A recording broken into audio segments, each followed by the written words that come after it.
Hello, everyone. Welcome to Escaping the Chains podcast. We are so happy to have you with us today. If you haven't followed us on YouTube, we're at Escaping the Chains podcast. Please give us a subscription on that. We're also on Apple Podcasts, Escaping the Chains podcast, as well as Spotify. And if you could go follow us on any of those or all of them, give us a good review. We would really appreciate it.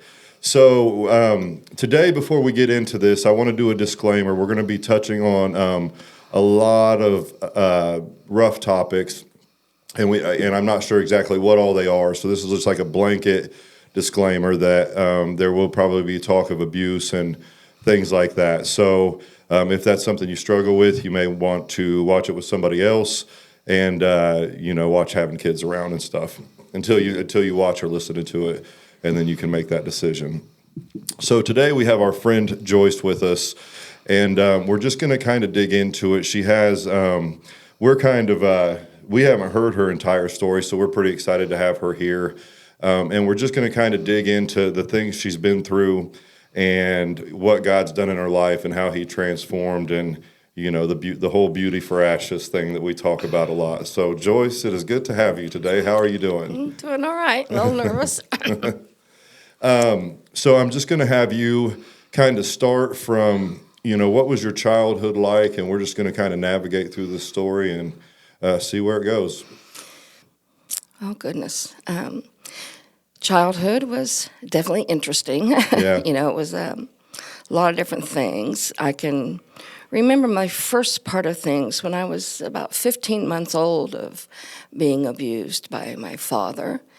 And that went until I was 13. And so at that time, things just kind of escalated, and in between that time, I had some abuse from uncles and men, just in general, rape, and so when I was 13, my parents sent me to live in Kokomo with an uncle because of the abuse from my father, and I just was so over it because Mom worked late night shifts, and she got home and I was locked in the bathroom, and I said, if he ever touches me again, I'll kill him. I mean, that was a long time. Yeah. But anyway, they sent me to Kokomo, and so I went to Kokomo at 13 to live with my aunt and uncle, and one of his friends raped me, and I got pregnant and had my son. And how old were you? I was 14 at that time. I went at 13, so I was there, turned 14, got raped, got pregnant, 15. So a lot of things happen in the years. Just like when you have so much happen, it's just like, that only happened in 1 year, not 10. Yeah. Sometimes it does happen like that. But so I came back home, and I had my son. He was premature and lived with my mom, and my dad they were still together. They were together for probably 28 years. Yeah. So she stayed with him all those years. And but I would work, and she'd help take care of him. My sister-in-law would help take care. And back in the 70s, it was really hard because, I don't mean to be teary, it's not out of maybe a sadness for the little girl that didn't get to be. Yeah. So, anyway. So what was it like? So you moved back to Marion. So you moved back home, and now you have you're pregnant. You're having a son. What was it like, especially at that time? Like, what was it like dealing just with people, family, community, and dealing with them and how they saw things? What was that like? Well, very judgmental. They didn't have any programs to help. I had to drop out of school, so I didn't get to finish school. I did eventually, but at that time. But it was really sad because it was very judgmental. I started coming to church when I was 16, gave my heart to the Lord, was there for a little bit, and then everybody just assume, that you're out sleeping with everybody. Yeah. But anyway, so the church kind of patted me on the back and said, well, I wish there was more that we could do for you. Have a good life. Yeah. And so that took me 20 years in a whole different direction. I think that's one of the things like I would like to touch on as followers of Christ and as a church. So many times, like the way that we react to things can have an impact on somebody's future, like, what way they go. And, I was just thinking about this today, but it's like I have made a lot of mistakes and I have cried out for God's grace. But when I hear about other people making mistakes, am I showing them the same measure of grace? And you didn't even make a mistake, so I'm not saying that. But the assumption of, because you probably weren't telling the story, right? But the assumption of those types of things can be so damaging. And it's like, so when I hear something about somebody or somebody's kind of gossiping or like, what I heard, and like I hear it totally different now because it's like I am trying to hear it with the same level of grace. I can't do it because God's amazing, but with the same level of grace that I wanted from God when I was in low moments and I was in hurting moments. And, then I just try to tell myself, like, I am not qualified to throw a stone. And I think that's something, if we could, as the body of Christ could do better, I think a lot more people would be, feel welcomed and accepted, and seeing, instead of seeing they should have seen a young girl that was broken, hurt, damaged, and had been through so much, but instead, they just couldn't get past, well, she has a kid and she's 16. So, Black sheep. yeah, instantly black sheep of the church, everything. Yeah. So, yeah, go ahead. But it's so much better today than it was. The 70s was rough, you just come out of the 60s and the Vietnam War, and everybody was just overly cautious and just, it wasn't Ozzie and Harriet anymore, Yeah, Leave It to Beaver was gone. Leave It to Beaver, yeah, it was gone. But honestly, the decisions that I made after having my son, because I really didn't become a mother until I was about 18, Yeah. So with the help of my mom and my sister-in-law, which was really God's grace, because he went to church and, but so I took 20 years in another direction, got involved with drugs and alcohol, and I call myself a functioning alcoholic because I still worked, still paid my bills, and didn't make it any less of a problem, I just saw myself differently. Well, I might drink and get high, but I'm not like my dad. Yeah. But I still was. Yeah. I think, and do you feel like that's, with all of the stuff you had been through to that point, was it just trying to find peace? Like, what do you think that choosing that path and the drugs and alcohol, like what purpose did it feel like it was serving, if that makes sense? It does. First of all, when abuse started coming out, it was about in the 70s, because it was always pushed under the rug. You don't say anything, It's a secret. And so it started coming out. The purpose, to me, it was about me masking the hurt of the emotion that I felt. When people tell you you're not good enough or you don't belong anywhere, you believe it. Yeah. But you could fit it in a bar and getting high, because everybody loves you then. Yeah. So, not true, but that's what you think. Feels like that. But one thing I do know is, as a 16-year-old, all I wanted was to have a Christian home, Christian father, and I eventually got it when I was in my late 30s. But, God's, been good. But it was, the choices that I made, the position that I put myself in. I was just thinking the other day that when you get home and you drive and you don't know how you got home, Yeah. when you drove, or where you were somewhere with someone that you didn't even know what their name was, just things like that. But in all of that, God showed me how he was still there. Yeah. That he never leaves us nor forsakes us, even in our ignorance. So I pray now for my kids, even in their ignorance, Yeah. protect them and keep them.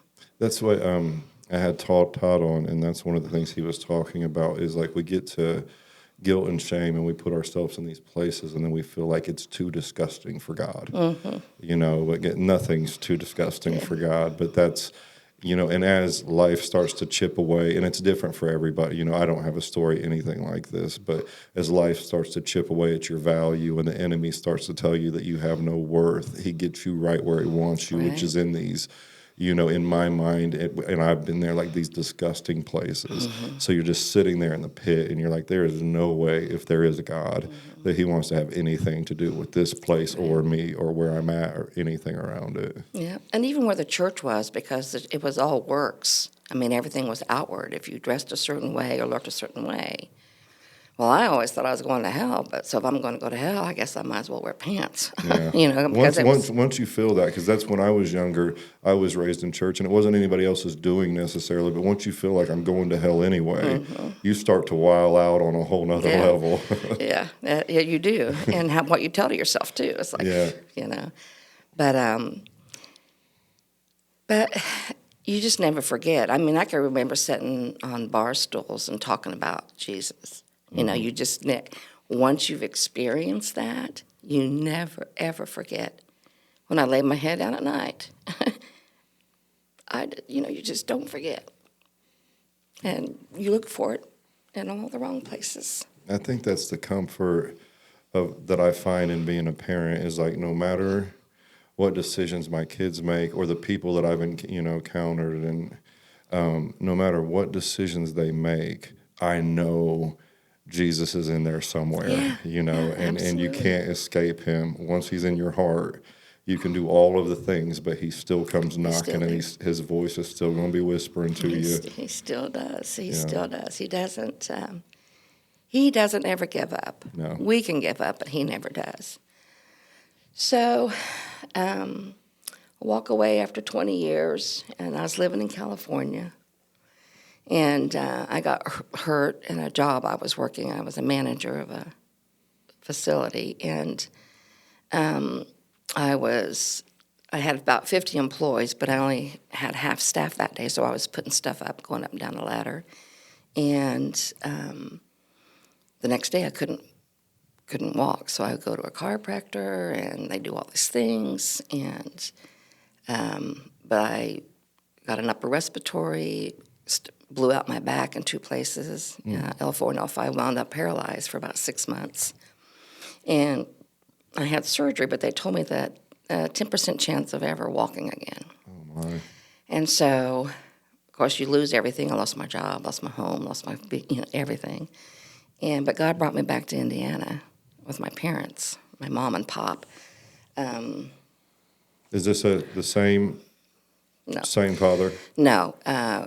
After 28 years, my mother finally divorced my father, and I hadn't spoken to him. It's really an awesome story of God's grace and mercy. When I came back, Mom and Dad were divorced, but Mom married Pop. I always called him Pop because he was just a good guy, good Christian man. It treated her awesome, which she deserved. I don't mean to cry, but... No, go ahead. Because she had been through it too, right? Like, I mean, she was going through the same, maybe not the exact same, but she was going through the abuse and stuff too, so, for a long time. She really didn't. Sorry. Pop just loved her. He loved God. He loved Mom. And he loved his kids, And so she had what she always wanted finally. And so that was good. So they lived in Peru, and I went to live with them. And I was there about 3 years, but I was able to walk, praise the Lord, had some damaged nerves. And anyway, he's restored all my health and, gave me what I always prayed for, which was a Christian husband and a father. And so, Roger. yeah. So before we move forward, I want to touch on something. So especially in the times that you're talking about, 60s, 70s, even the 80s, people may say, well, why didn't the person just go? And first off, even today, there are a lot of things that I'm not qualified to talk about, but I know these things aren't that simple. But when you're talking about that time frame, sometimes to go through a divorce and get away, like you will, there's a chance you're going to starve, like you're not going to have housing. There's so much more to it than why didn't she just leave? Yeah. Because it's literally there. When you look at it, especially in that time, it's almost impossible and legitimately you can't. Well, it's one reason she didn't leave is she said, because we've talked about it, her and I have talked about it, is that at least she had two parents for her children. Because she didn't have any of that. She didn't have a mother or a father. And she was just raised by different people. So, and when she married my father, she didn't know that he was an alcoholic. He's like, do you drink? No, I don't drink, because she never wanted that. Yeah. And then after a year after they were married, then he was a binge drinker. He might not drink for a year, but then he'd be drunk for 3, 4, 5 months at a time. So anyway, so that's why she didn't. And then when she finally did it, it's because she's a woman of God. She gave her heart to the Lord when she was in probably her late 20s, early 30s, I'd say.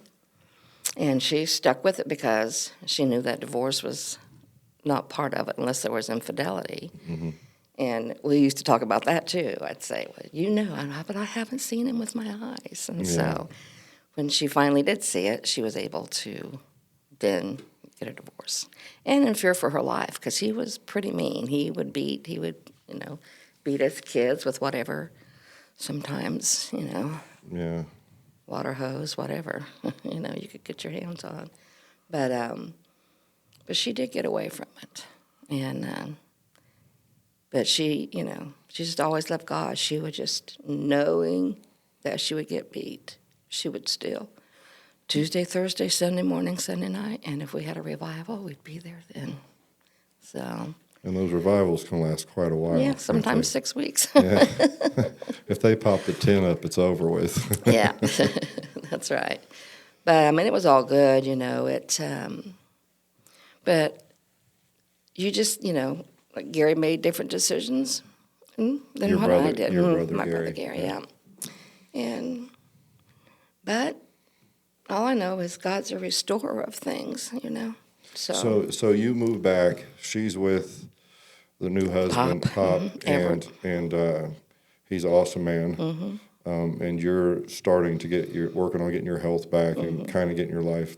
Pretty much sounds like you're trying to get your life back together and restored. So what was that like? Like trying to. Because we talk about restoration a lot, and I have that story too of it's like you almost you move back with a backpack, yeah. You know what I mean, and all your problems and all your crap, and you bring it all broke, and no money, no car, no nothing, yeah. Well, it was different. They lived in Peru, and so, and I loved California. I said I'd never come back to Marion. Yeah. But God, He took what the enemy tried to destroy me with him in health, and I've got a great life now. But to come back and live in Peru, and they lived out in the country, and it was crickets, I thought I would go crazy. That's where I'm trying to get in life right now. Is out to where there's only crickets. Yeah. That's my goal. That's your goal. That's good though, because after about 4 or 5 months, I'd come into town and think, get me out of this traffic, Yeah. And so, but it's just different. So whatever you become accustomed to in your life, you just adapt to that. Like if I go to Indianapolis, I know to pick up my speed. But if I'm not, then I don't have to worry about it. Yeah, you can go as fast as you want, Marion. Slow as you want. Yeah. So, and that was, and Pop was just great. I mean, he said, come on, just come on in. And so I was there for 3 years. And Were you starting to, was the relationship with God coming back in that time, or? no, No. no, no, I was, sneaking out to have a beer, Yeah. and my stepsister would bring me some sometimes. But no, it didn't start until, where I live at now. I moved in, and I moved in there. Didn't have a car, didn't have phone, didn't have anything, didn't have a television, just walls. But I was working on it. And Mom and Papa come by one Sunday night, and they were getting ready to leave because I still had a lot of chronic pain. Yeah. So I was on all this medication, about 15 different kinds of medication. And so Roger, my husband now, he stopped by the house after service on Sunday because I didn't go, but they were just leaving. And he pulls up, and Mom said, "Oh, that's your brother." I said, "No, that's Roger Knoderer." I couldn't even say his last name. And I had just told Mom just a few weeks before that I said, "I'm done. I'm never getting married." And I had several marriages, just a lot of very much dysfunction. How many times were you married? I was married 3 times before Roger, yeah. And those were pretty bad? They were bad, yeah. I really didn't give them a chance to get 2. If they don't work, they're not going to work. If they hit you once, they're going to hit you again. If they cheat on you once, they're going to cheat on you again. So my longest marriage was 2 years. Yeah. So, if you want to, it wasn't really a marriage. I just saw Mom put up with so much that I just walked out the door. You were the complete opposite. I was the complete opposite. Very, very strong, didn't really need anybody, very, much I can do it myself kind of person. So, I did learn as a single mom, you learn I could change oil, change brake shoes, I could do drywall, do plumbing, I cannot do drywall. Oh, it's hard. Drywall is hard. It's easier to hang than it is to mud. But you just learn to do things when you're single and you can't afford it, Yeah. And like I said, it's just things are just so different that, and when you are self-sufficient, or you think you're self-sufficient, that's what you think, But really, it puts up a lot of walls, a lot of trust issues. You don't, really trust people, or, everybody's of the opposite sex is not truthful. They're all a bunch of jerks as well. I was not a very nice woman, actually. Because one thing Mom said is, "You be nice to him." I said, "What do you mean?" Was that Roger? Yeah, you know what I mean. And so Roger pulls up, and your mom's telling you to be nice to him. Yeah, because I told her, I said, "I am done. I will not date again. I'll never get married again, and God will have to drop him on my doorstep." And Roger shows up. 2 weeks later, he shows up. And so, and it was kind of interesting, though, because the night that he showed up, I just told the Lord, "I am over this. I'm over living like this." And I said, "I'm going to church on Wednesday." And so he stopped by, and we had coffee and talked, and he's such a good guy. Yeah, he really is. And so our first date was Bible study on a Wednesday night. You hear that, people at home? First date, Bible study. Well, he left, and the next day I walked over to the laundromat and called him.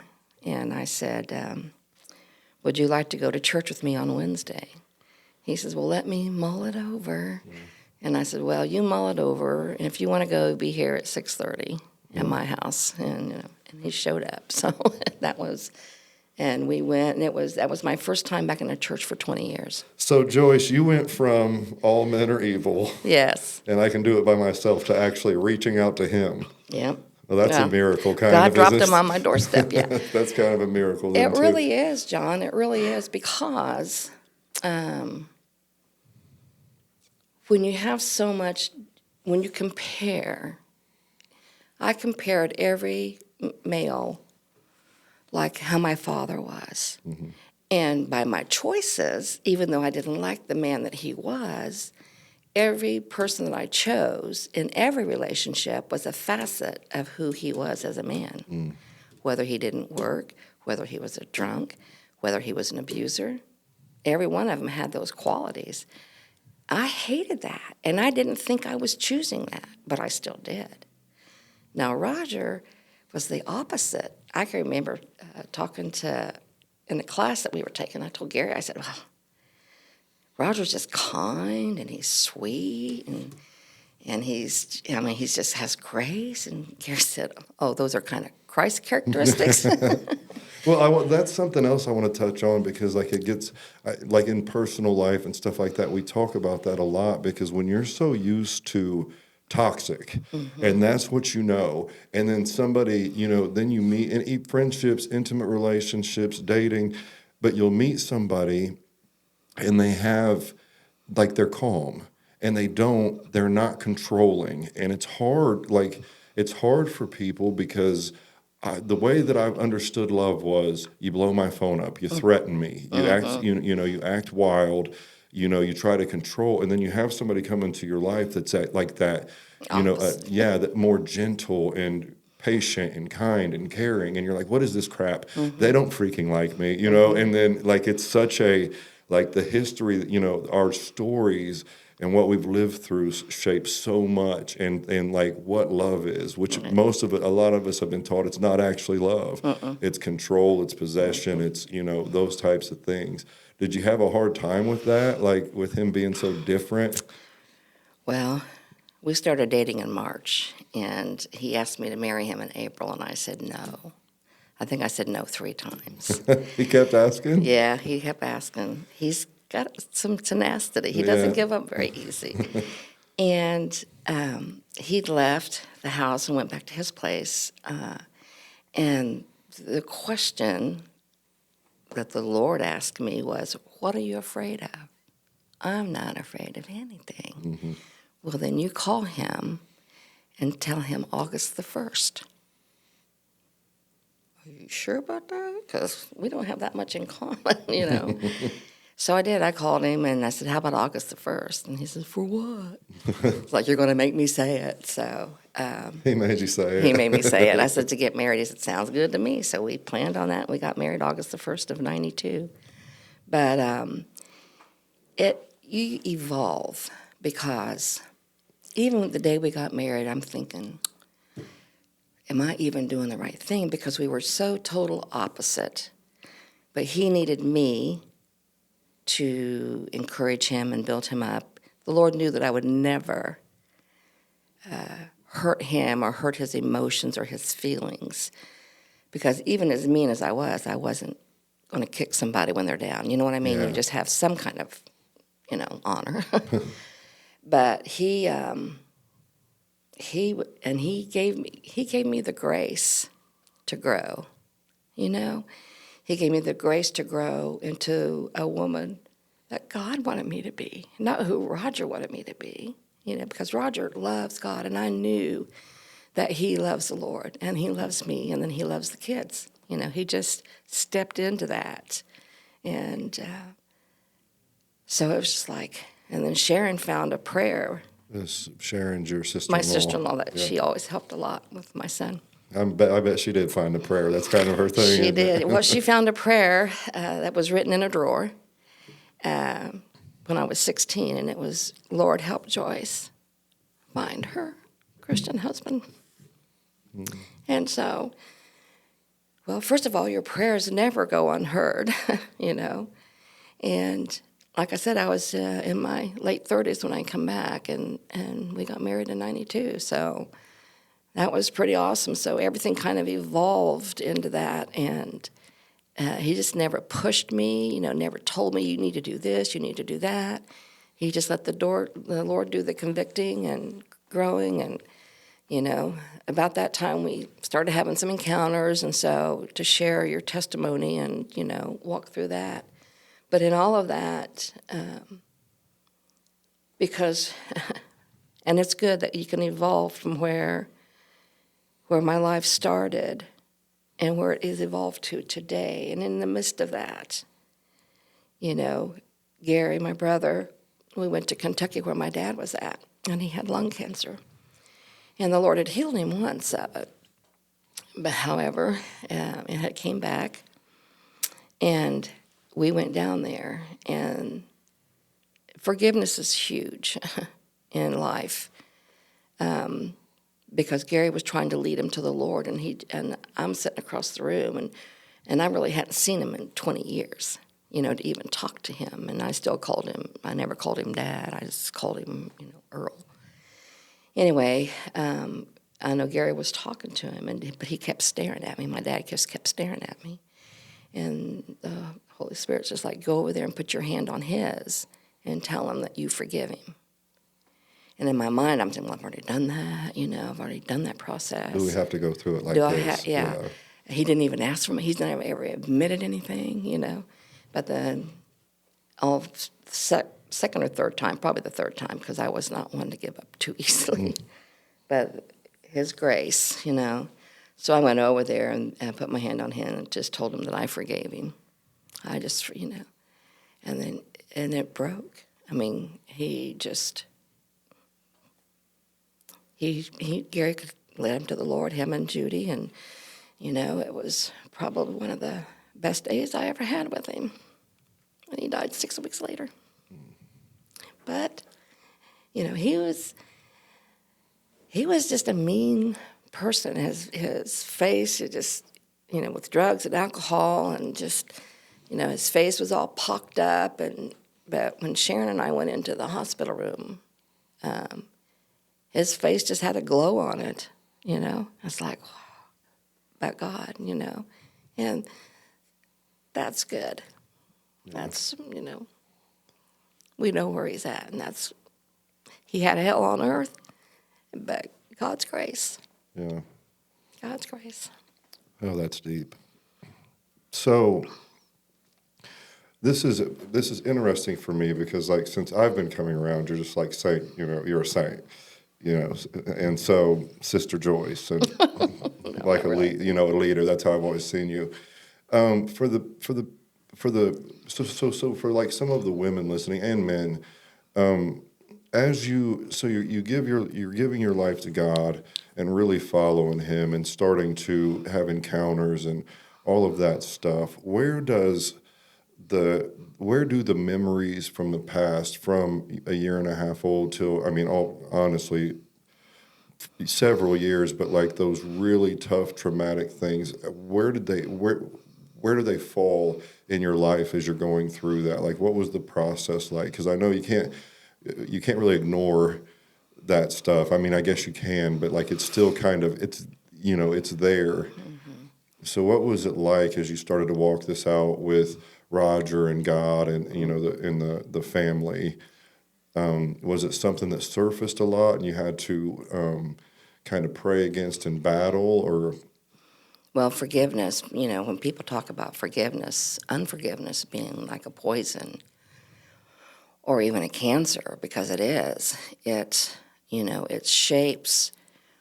When we react a certain way and we don't know why, like when I would act like a 13-year-old brat and I'm in my 20s, why? And that came from the trauma. So when you've got trauma in your life, wherever that trauma is where we stop growing, really, in our emotion. So God, wants to heal our mind, our will, and our emotions. So inner healing is huge. And I've been walking through healing for over 25 years, just from the memories. And so to go back and forgive at that age, and you have to sit down and say, go back to that little 8-year-old or 13-year-old or 2-year-old and go back to that age when you don't know a lot about life and say, I forgive my abuser, and not just sexual abuse, but there's emotional abuse and there's, physical abuse and all that, and to forgive that. And it's so powerful how we can change and not even think about. So when I started that process, it had been about 20 years probably of walking through forgiveness, just forgive the church, forgive the pastors, just forgive people back at that time in my life.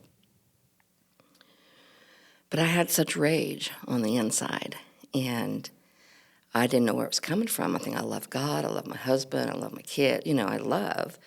And I didn't understand where it was coming from. So that's where I found Wellsprings at. And that's a great, great ministry of inner healing and deliverance.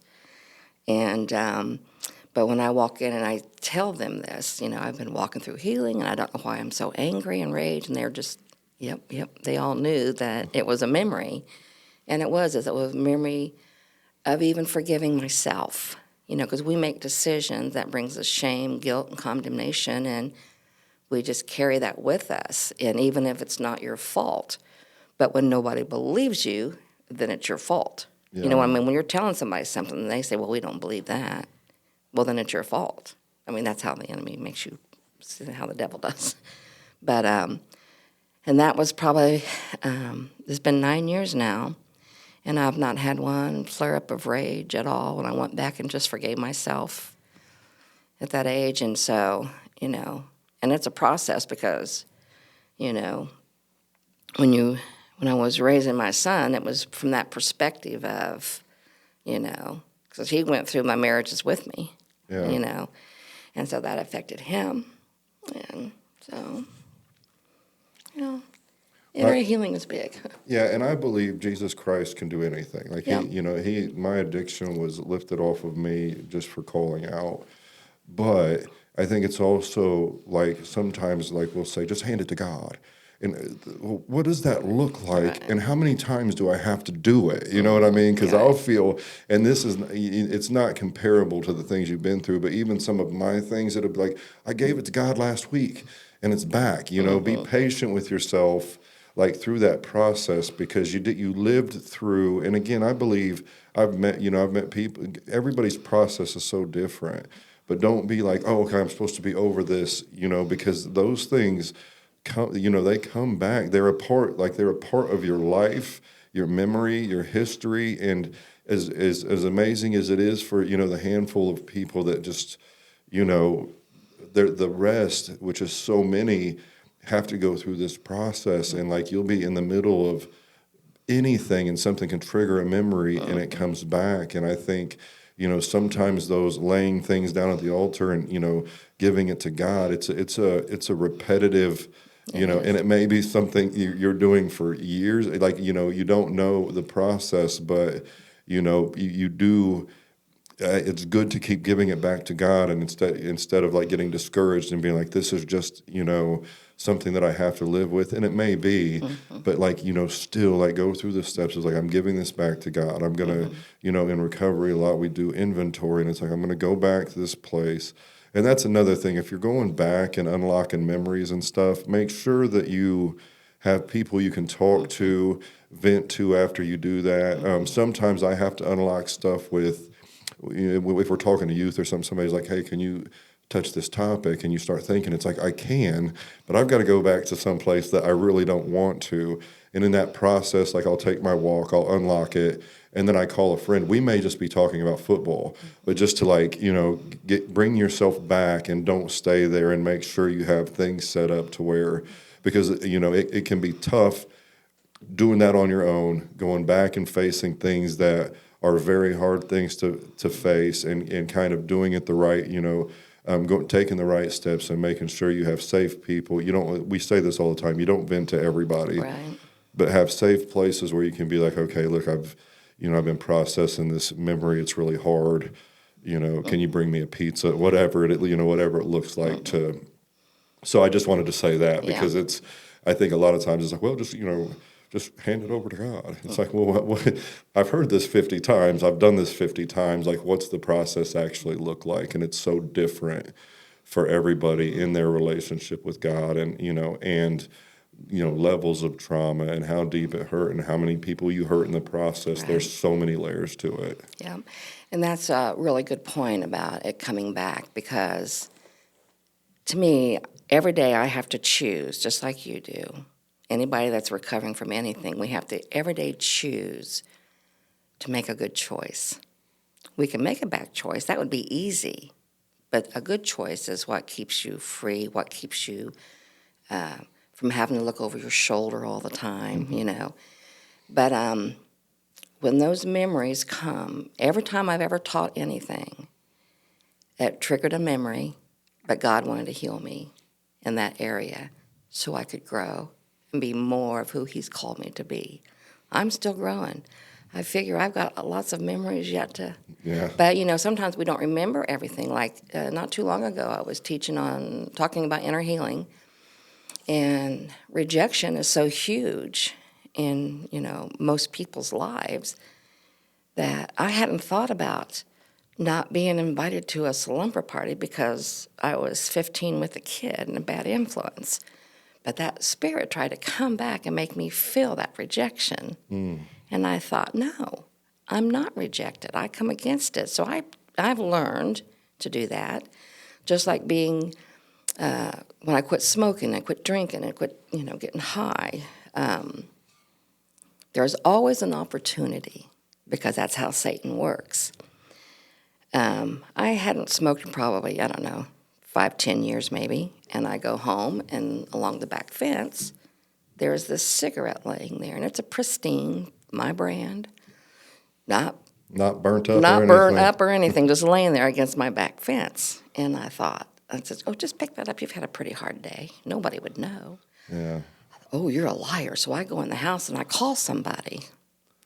You're not going to believe just what happened to me. And I told them about the cigarette being there, that I didn't pick it up. And you know what? When I went out there to get it, to flush it, it was gone. So 2 hours later, I get a phone call from a girl. I'm really struggling in this smoking, What am I going to do? And I was able to share that part, that it was there, but I didn't do that. And then when I went back, it was gone. And the same way with, oh, just go have a drink. Nobody would know you've had a rough day. I don't have those desires at all. But the enemy always comes back around to try to hook. If you've had a bad day, if you've lost your temper, he will always try to come back around. Because then he can say, oh, yeah, you call yourself a Christian. You know what I mean? But I love the name of your podcast, Breaking the Chains. It's escaping the chains. Escaping, breaking. We've said, me and RJ both said it 5 different ways before we get started. Well, it's good because you still have to get up every day to do that, to keep breaking and unbreaking, and, they're broken. But we still have to get up and choose, all of us, to make the right choices. Are they easy? Sometimes, like when I was trying to quit smoking, it's like, oh, I'm going to lose my mind. I'm going to have a nervous breakdown. I'm going to gain weight. And this is what? Well, you're not going to gain weight unless you put the food in your mouth. You're not going to have a nervous breakdown because the Holy Spirit is your rest, And so those were things, the conversations that I've had with, you don't need those crutches. Those were Band-Aids to put over my brokenness. The drinking, the drugs, the alcohol, the cigarettes, even the temper. That's all a part of that's my coping mechanism. And so now it's like it's easy to walk in the familiar. I'll go back to Roger. It was easy to walk in the way that my husbands were. That was the familiar, because I remember telling him, if you were a jerk, I wouldn't know how to handle you, But he wasn't like that. So I was totally, just caught off guard, but I knew I wouldn't hurt him. You know what I mean? And so we've been married 32 years, August the 1st. 32 years. 32 years. And I told him, I said, you did not know you was going to need a surfboard when you married me. Because life is a roller coaster, and you have to sometimes be able to be moved and shifted, because you can make plans, but sometimes they just change. Yeah. So they do change. They do change all the time. They do. Oh, well, I received a lot from that, and I'm grateful for you coming in and sharing and being so open, and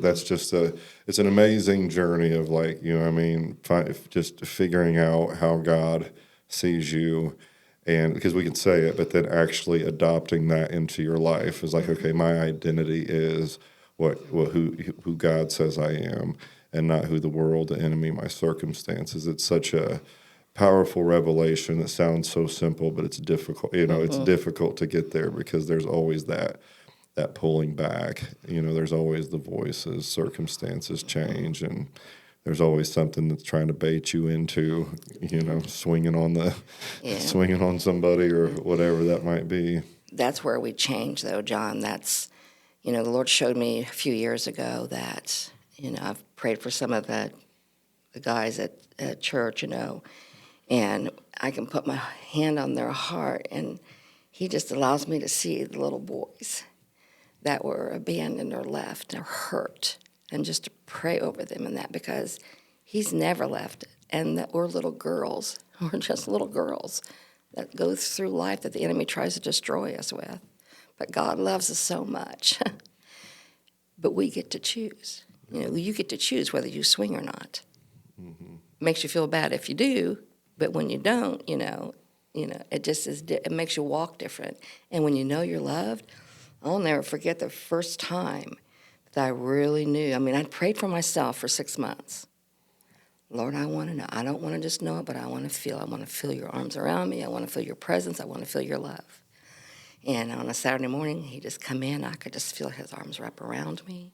It changed my whole perspective on me. I walked different. I talked different. I didn't have to hang my head in shame because he loves me. And that's powerful. And that's all we really want. You said something about the slumber party, and then we're going to close out. But I think a lot of times when we sift through some of that old stuff, we're like, that wasn't that big of a deal. And It's like that shaped so much stuff. It's happened to me. I'll be like, that wasn't a big deal. And I go back, and it's like, I have treated friends like crap for 20 years because of something that happened to me that I did not want to acknowledge was, I thought was small and insignificant, and it was huge. It's huge. So, here's the thing. If we read the Bible and we believe the Bible, God is a big God. He wants the little things, he wants the big things. And I think when it comes to processes and, if you want to feel his presence or, if you want to get closer to him, we've talked about this a few times, but talk to him. But also it's okay. He knows the desires of our heart. And as long as those line up with his word, eventually you're going to get there. So it's okay to, some people early in their journey, they question God and they say, why did this happen to me? Well, God didn't do it, but God can also reveal that, because once you feel that love, once you feel his love, you understand like he didn't have anything to do with the bad things people did and, circumstances did, but it wasn't him. So when you feel it, and I wish everybody could just feel it, it changes everything, because you're like, gosh, he's, he really, he loves in a way that none of us can love. He went to the cross for us. Yes.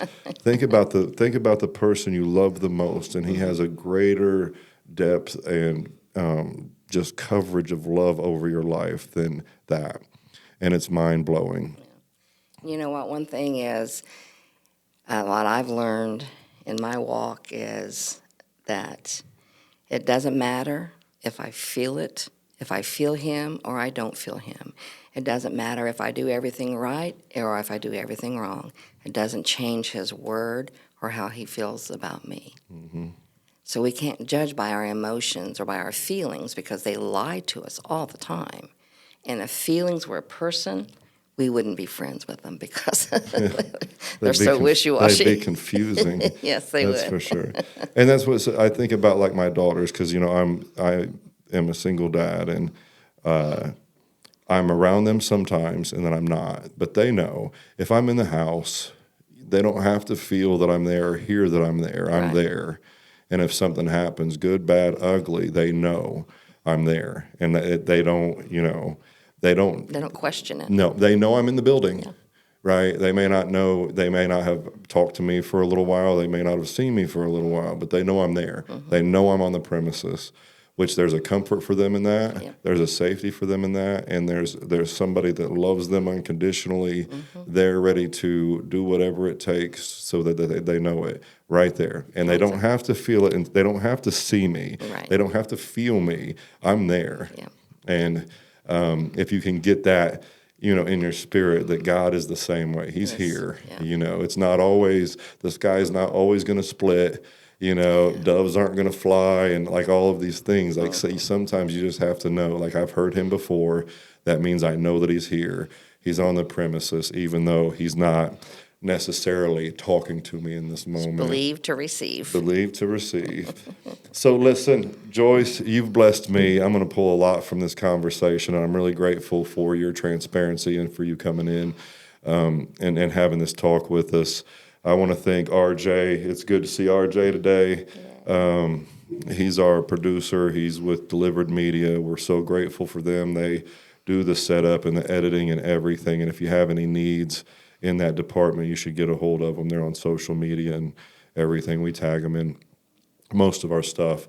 And for you all, we thank you so much for the support. It really, it's overwhelming sometimes, and it's we're extremely grateful for everybody that's supporting us in any way that they can, listening and sharing with your friends.